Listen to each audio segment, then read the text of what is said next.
습니다. 구약 이사야 43장 1절입니다. 그리고 14절에서 21절까지입니다.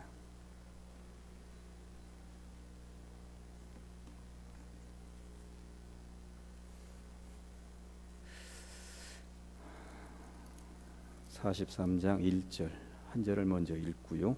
이후에 14절부터 21절까지 읽겠습니다. 먼저 1절 읽습니다. 야곱아, 너를 창조하신 여호와께서 지금 말씀하시느니라. 이스라엘아, 너를 지으신 이가 말씀하시느니라. 너는 두려워하지 말라. 내가 너를 구속하였고 내가 너를 지명하여 불렀나니 너는 내 것이라. 14절입니다. 너희의 구속자여 이스라엘의 거룩하니 여호와가 말하노라. 너희를 위하여 내가 바벨론에 사람을 보내어 모든 갈대아 사람에게 자기들이 연락하던 배를 타고 도망하여 내려가게 하리라. 나는 여호와 너희의 거룩한 이요 이스라엘의 창조자요 너희의 왕이니라. 나 여호와가 이같이 말하노라. 바다 가운데의 길을 큰 물 가운데에 지름길을 내고 병거와 말과 군대의 용사를 이끌어내어 그들이 일시에 엎드러져 일어나지 못하고 소멸하기를 꺼져가는 등불 같게 하였느니라. 너희는 이전 일을 기억하지 말며 옛날 일을 생각하지 말라. 보라, 내가 새 일을 행하리니 이제 나타낼 것이라.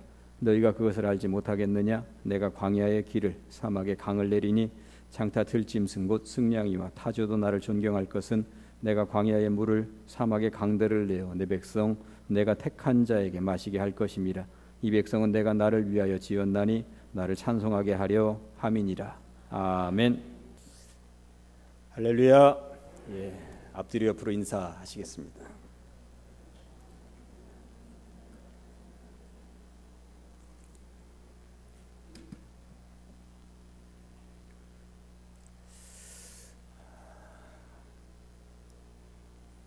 세월호 사고를 겪은 지 벌써 90여일이 지났고요. 조만간에 100일이 된다고 합니다. 아직도 수습되지 않은 시신들이 10여 십구가 된다고 하는 소식을 안타깝게 듣습니다. 세월호 사고 이후에도 이 땅에는 끊임없이 사건 사고가 이어졌습니다. 강원도 고성에서도 젊은 군인들이 총기 사고로 인하여서 죽어갔고요. 또 엊그제도 뉴스 들으니까 헬기 사고로 많은 생명이 또 광주 한복판에서 죽어갔습니다. 사건 사고는 국내뿐만 아니라 국제적으로도 끊이지 않고 있습니다. 이스라엘과 팔레스타인은 전쟁 위기로까지 시달리면서 수많은 사람들이 죽어가고 있습니다. 우크라이나 상공에서 말레이시아 항공기가 민항기가 떨어져서 피격을 당해서 정말 많은 사람들이 죽기도 한 것입니다. 쉴 틈도 없이 이 나라와 저 나라에서 사건과 사고가 터지고 있습니다. 많은 사람들이 죽어갑니다.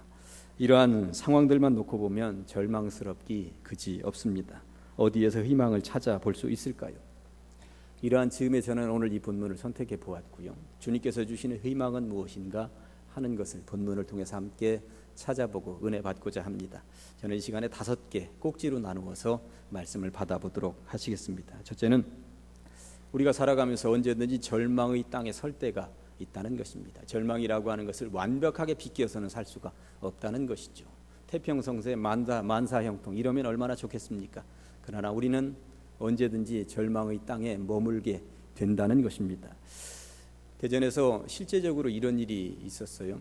큰 식당 주차장에 70대 어르신이 주차 요원을 하고 있었죠. 외제 승용차 하나가 그 주차장에 들어오고 있었습니다. 70대 어르신은 당연히 주차 안내를 하시는 분이니까 뒤로 이렇게 오라이 하다가 멈출 때가 되니까 차 트렁크 쪽을 스톱 이렇게 2대 두드리면서 스톱했습니다.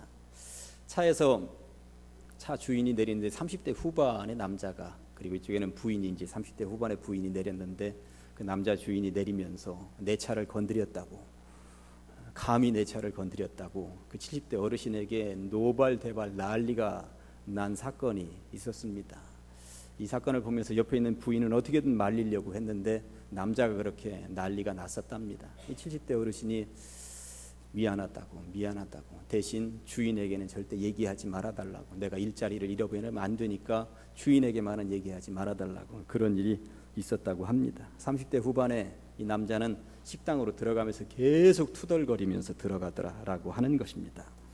저는 이 이야기를 들으면서 이 어르신은 그날 저녁에 밥을 한 숟가락이라도 드실 수 있었을까요? 그런 생각을 해보았습니다. 그날 밤에 그 긴긴 밤을 뜬 눈으로 지새우지 않으셨을까 하는 생각도 해보았습니다.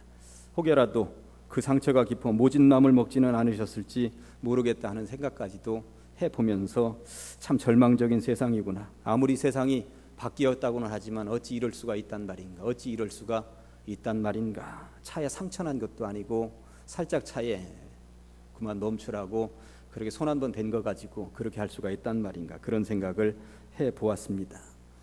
이사야는 참으로 독특한 책입니다.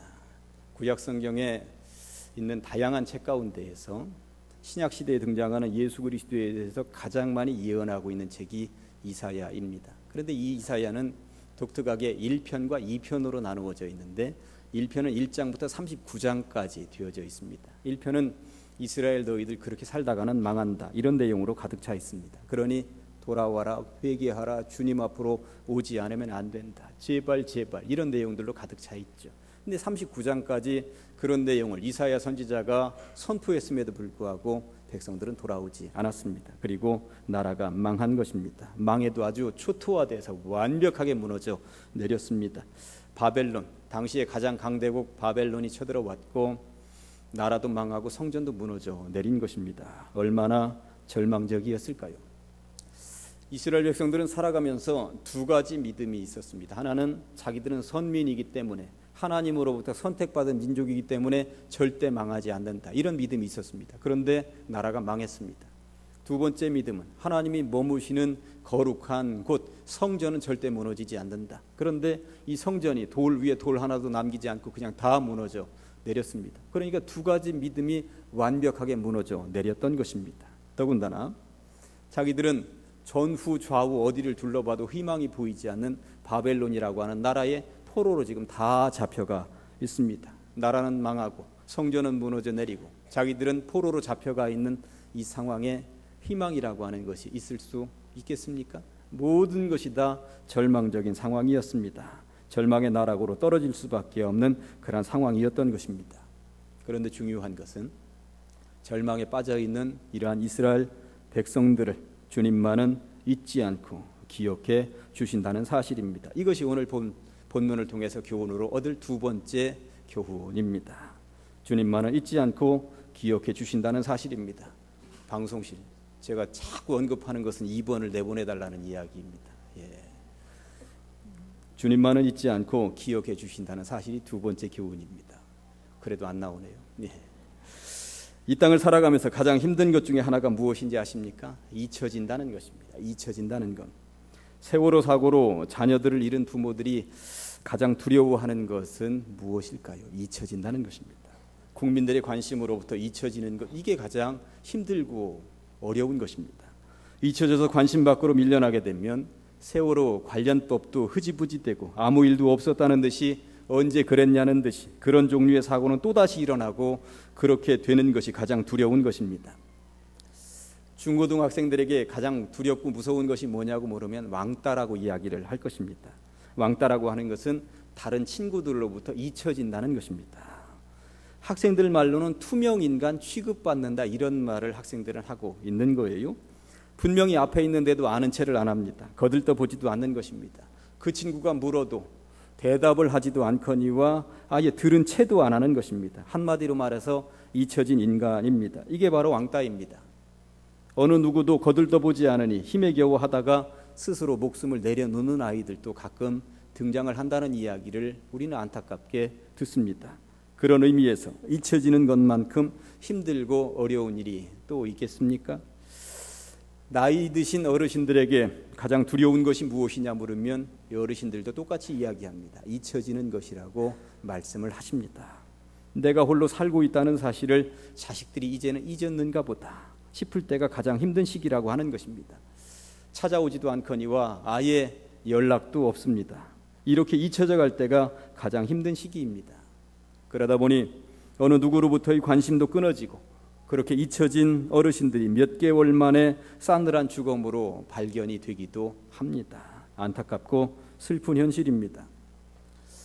나라는 망하고 성전은 무너져 내리고 바벨론의 포로로 잡혀가 있는 이스라엘 백성들이 가장 두려워한 것은 무엇이었을까요? 잊혀지는 것이었습니다. 바벨론의 포로로 잡혀오지 않은 아직 고향 땅에 머물러 있는 사람들로부터 우리가 이곳에서 이렇게 고생하고 있다는 것이 잊혀지는 것, 우리가 다 하나님의 백성들일진데 하나님의 관심으로부터 잊혀지는 것, 그것보다 더 큰 두려움이 없었다는 것입니다. 다윗의 이야기를 한번 해보겠습니다. 제가 가끔 언급했었던 이야기 가운데 다윗이 하나님 앞에 범죄를 저질렀습니다. 충신 우리아의 아내를 범했습니다. 강간죄입니다. 충신 우리아를 전쟁터의 최고 앞으로 나가도록 했고 죽였습니다. 죽도록 만들었습니다. 살인 교사죄입니다.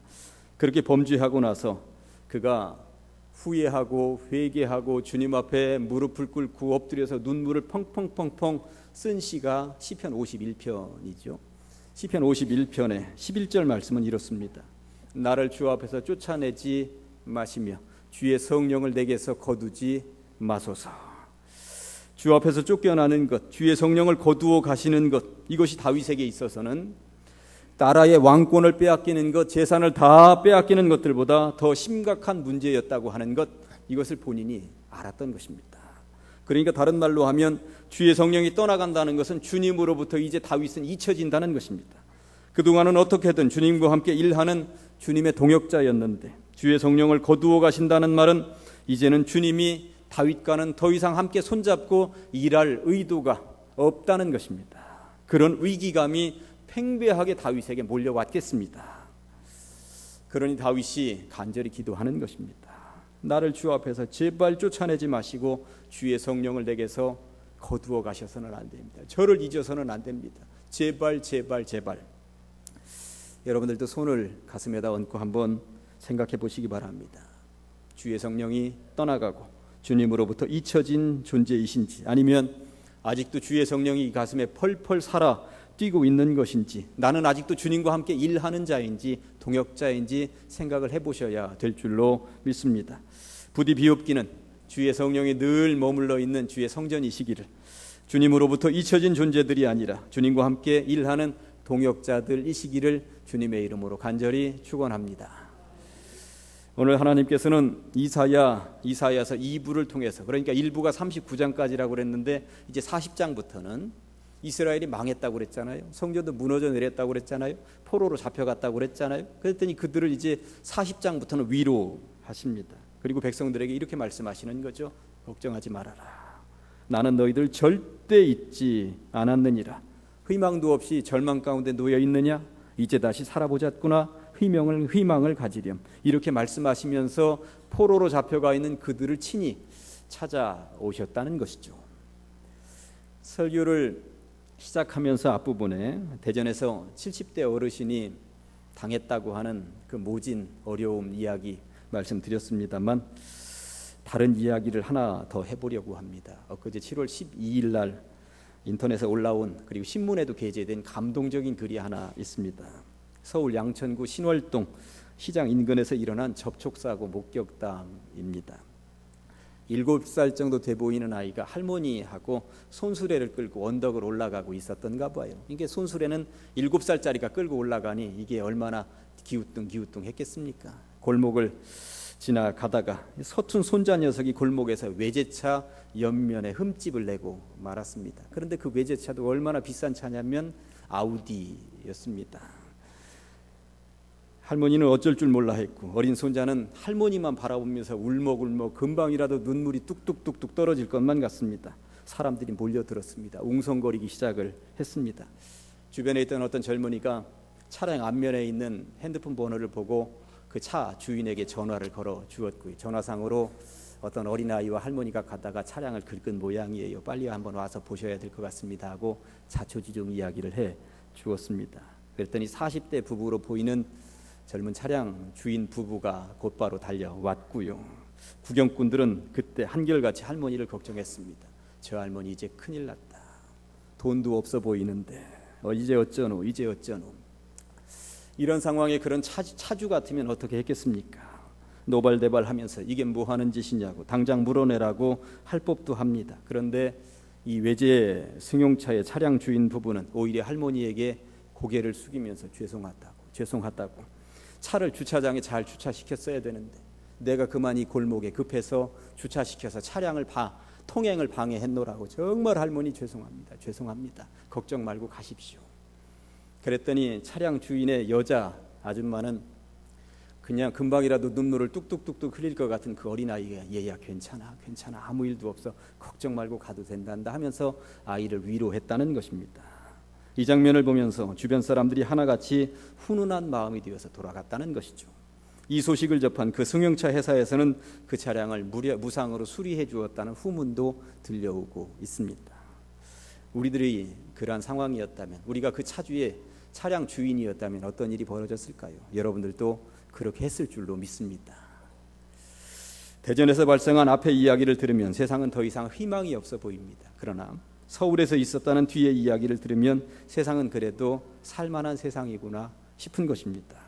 할머니와 손자에게 있어서 손수레로 그 비싼 자동차의 옆면을 긁은 것은 정말 절망스러운 상황이었습니다. 답이 보이지 않았습니다. 차량 그거 하나 긁어도 그것이 수백 수천이었을지도 모릅니다. 사실 그 자동차는. 그러나 어르신에 대한 공경이 다 사라지고 잊혀진 것 같은 세상에 참으로 훈훈하고 모든 사람들을 기분 좋게 하는 희망의 이야기로 결론을 내리니 듣는 우리들도 얼마나 흐뭇하고 기분이 좋은 것입니까? 이러한 것들이 불일 듯이 일어나는, 이러한 긍정적인 바이러스가 퍼져나가는 그 주인공이 바로 여러분들이시기를 간절히 축원합니다. 그렇다면 하나님께서 왜 그 절망의 땅에 있는 백성들을 잊지 않고 기억해 주실까요? 오늘 교훈의 세 번째 주제는 주님의 자녀이기 때문입니다. 1절 말씀을 한번 보실까요? 오늘 본문 1절 말씀에 이렇게 되어 있습니다. 야곱아 너를 창조하신 여호와께서 지금 말씀하시느니라. 이스라엘아 너를 지으신 이가 말씀하시느니라. 너는 두려워하지 말라. 내가 너를 구속하였고 내가 너를 지명하여 불렀나니 너는 내 것이라. 아멘. 두려워하지 말라. 내가 너를 절대 잊지 않고 있단다. 왜 잊지 않고 기억하는지 아느냐? 너는 내 자식이기 때문에. 내가 너를 살려낼 것이며 너를 지명하여 불러낼 것이니라. 걱정하지 말아라. 내가 네 이름 기억한다. 걱정하지 말아라. 너는 내 아들이란다. 올해 2월에 충북에 있는 진천중앙교회 성도들이 성지순례를 갔다가 폭탄 테러를 당했어요. 그래서 권사님 한 분이 돌아가시고 여러 성도들이 다치고 목사님도 다치고 그랬었습니다. 그런데 이 나라의 분통이 터지는 것 중에 하나는 그 테러를 당한 그 국민들을 향하여서 제대로 그들이 입국할 수 있는 조치를 빨리빨리 취해 주지 않았다는 거예요. 진천중앙교회 부목사님 하는 이야기가 돌아오는 비행기 편을 빨리빨리 구하지 못해서 한참 동안 그 아픈 놈으로 그곳에 머물러 있는 동안이 굉장히 힘들었다고 하는 것입니다. 그 즈음에 한국 기자가 미국 기자에게 물었습니다. 너희 나라 정부 같으면, 그러니까 미국 정부 같으면 이런 경우에 어떻게 했을 것 같으냐? 그랬더니 미국 기자가 두말할 것도 없이 우리 정부 같으면 전세기 보내서 당장 다 데리고 모시고 왔지 그러더라는 거예요. 근데 한국 정부는 왜 그런 조치를 취하지 않느냐? 어느 나라 국민이냐 하는 것이 이렇게도 중요한 것이구나. 저는 그런 생각을 해보았습니다. 우리는 하나같이 주님 나라 백성들인 줄로 믿습니다. 하나님께서 이스라엘을 향하여서 말씀하고 계십니다. 내가 너를 낳았다고, 내가 너를 지었다고, 내가 너를 구속하였다고, 내가 너를 지명하여 불렀다고. 너희들이 아프냐? 너희들이 절망 가운데 놓여 있느냐? 걱정하지 말아라. 내가 친히 찾아가서 너희들 건져주고 살려줄 것이다. 내가 어느 때보다도 서둘러 달려갈 것이다. 말씀하고 계시다는 것입니다. 이 말씀은 수천 년 전 이스라엘 백성들에게만 해당되는 말씀이 아닙니다. 이 자리에 있는 우리 모두는 다 하나님의 형상대로 지음받았으며 우리 모두가 예수님이 핏값을 주고 사신 당신의 자녀들인 줄로 믿습니다. 그러니 우리들을 위하여서도 주님께서 서둘러 달려오시는 것입니다. 우리가 잘 알고 있는 시 가운데 김춘수 시인의 꽃이라고 있습니다. 내가 그의 이름을 불러주기 전에는 그는 다만 하나의 몸짓에 지나지 않았다. 그러나 내가 그의 이름을 불러주었을 때 그는 나에게로 와서 꽃이 되었다라고 하는 것입니다. 불러주기 전에는 아무것도 아닌 존재, 그러나 불러줄 때 무언가 존재의 의미가 있다는 것입니다.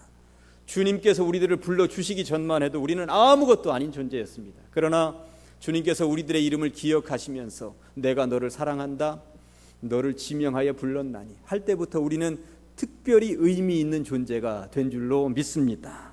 내가 너를 지명하여 불렀나니 너는 내 것이라. 이스라엘 백성들에게 이렇게 말씀하신 주님께서 수천 년이 흘렀습니다만 오늘 우리들에게도 찾아오시어서 내가 너를 지명하여 불렀나니 너는 내 것이라고 말씀하고 계시니 그 음성 들으시고 주님 손 붙잡고 걸어가시기를 간절히 축원합니다.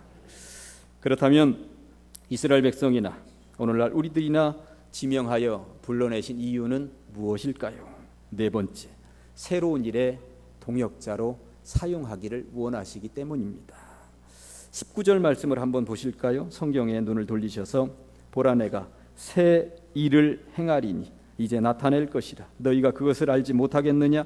반드시 내가 광야의 길을 사막의 강을 내리니. 새로운 일을 하시겠다고 말씀하고 계십니다. 이제까지와는 질적으로 다른 전혀 새로운 일, 옛날 일은 잊어버리라고 말씀하고 있는 것이죠. 1906년 미국 맨하튼 항구에 31살의 폴란드 태생의 젊은이 한 명이 내렸습니다. 미국으로 이민을 왔던 거예요. 닥치는 대로 일을 했습니다. 그리고 77살이 되어서 이제 은퇴를 하게 되었죠. 은퇴하고 난 다음에 복지기관에 있는 노인 학교에 가서 미국 장기죠. 체스를 두면서 나날을 보내고 있었습니다. 그렇게 한 3, 4년을 보낸 거예요. 그런데 어느 날 매일같이 체스를 같이 두던, 미국 장기를 같이 두던 친구가 아파서 몇 날 며칠을 못 나오게 되었죠. 굉장히 심심했습니다. 뭘 하지? 그런데 이 노인 학교에 자원봉사자 한 명이 심심하신가 보네요. 그림이라도 한번 그려보시죠. 그림? 나는 이제까지 학교 다닐 때 붓으로 그렸던 그거 이외에는 붓을 잡아본 적도 없는데, 수십 년 동안 잡아본 적이 없는데, 그야 배우시면 되죠. 배우기는 내가 너무 늦지 않았나? 내 80이야. 이렇게 얘기를 했어요. 그런데 자원봉사자에 의해서 반강제로 끌려가서 붓을 잡고 그림을 그리기 시작을 했는데 그렇게 재미있는 것입니다. 열심히 그렸습니다. 어릴 때부터 다녔던 교회에서 들었던 성경의 인물들을 주로 그리기 시작을 했습니다. 덕분에 그는 기독교 색채가 짙은 그림을 그릴 수가 있었습니다. 평론가들은 그를 원시적인 눈을 가진 미국의 샤갈이라고 평을 했습니다. 그의 그림은 날개 돋친 듯이 팔렸고 시애틀 미술관을 비롯해 미국 전역에 있는 많은 보건 미술관의 연구 보존이 되었습니다. 물론 돈도 엄청나게 벌었고요. 그의 이름은 해리 리버만입니다. 101살 되던 해에 열린 22번째 전시회에 수많은 사람들이 몰려왔습니다. 그는 그 자리에서 말을 이렇게 했다고 합니다. 내 나이가 101살이라고 말하지 않겠습니다. 101년만큼 성숙했다고 말하겠습니다. 여기 있는 여러분들도 몇 년 더 살 수 있을지 생각하지 말고 새로운 일을 얼마나 더 할 수 있는지 생각하시기 바랍니다. 무언가 할 수 있는 일이 있을 때 그렇게 하시기 바랍니다. 101살에 전시회를 한 이후에도 몇 년을 더 살다가 107세의 하나님의 부름을 그는 받았습니다. 77세에 은퇴하고 이제는 서서히 잊혀져갈 나이에 장기나 두면서 인생을 마감할 나이에 해리 리버만은 새 희망으로 새로운 인생의 발걸음을 출발했다는 것입니다. 해리 리버만도 그러하거늘 하물며 하나님의 자녀들인 우리들이야 말해 무엇하겠습니까?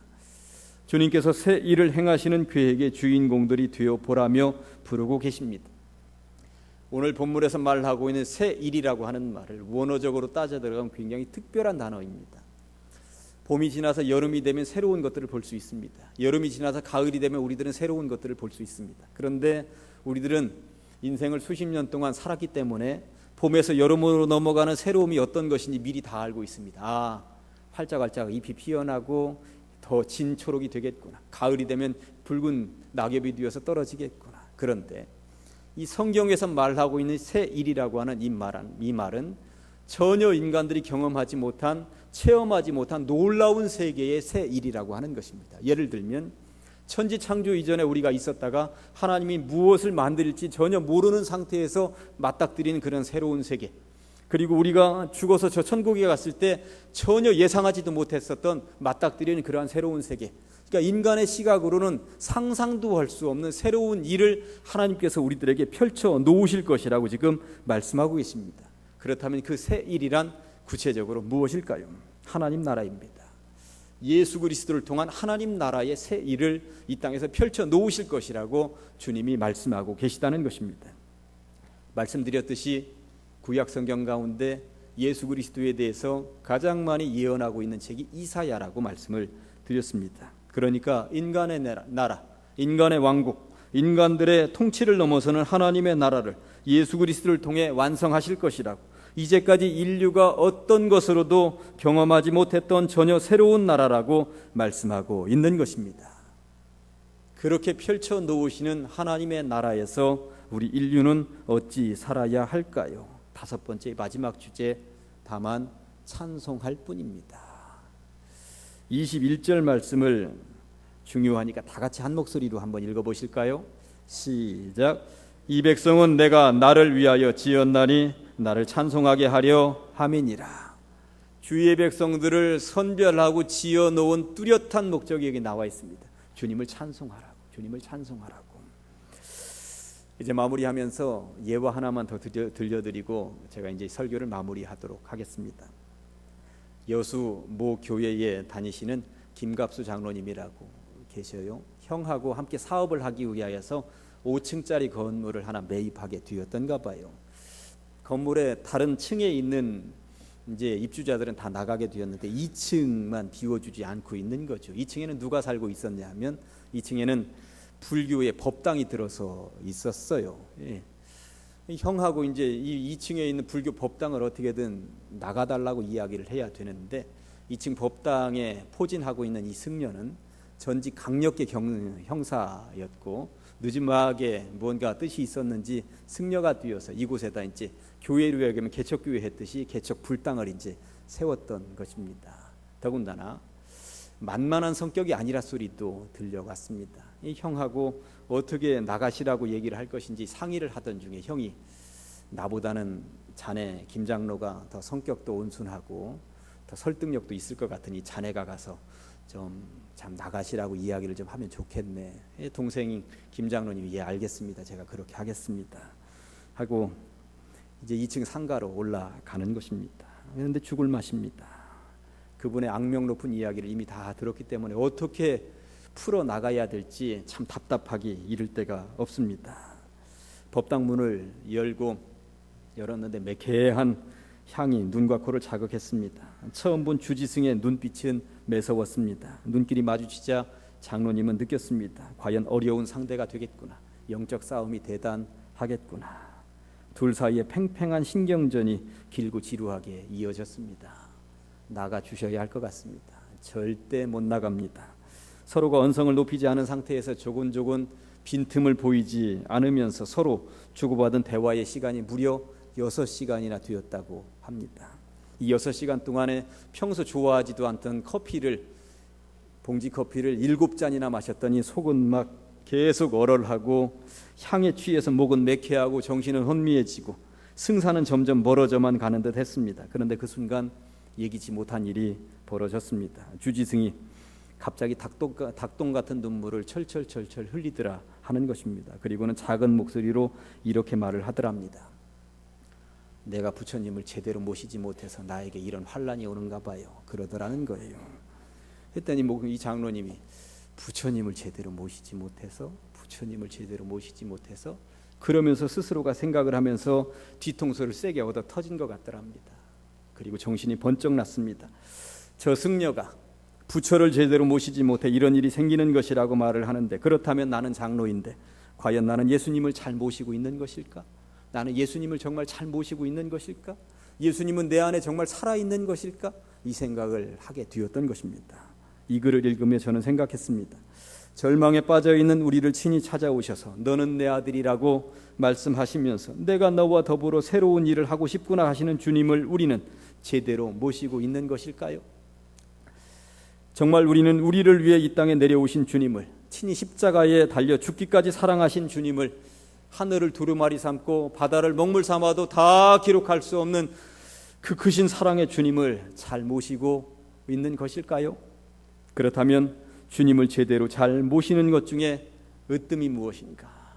그 길을 열어가는 열쇠는 무엇인가? 오늘 성경이 분명하게 말씀하고 있습니다. 찬송이라고, 찬송하라고.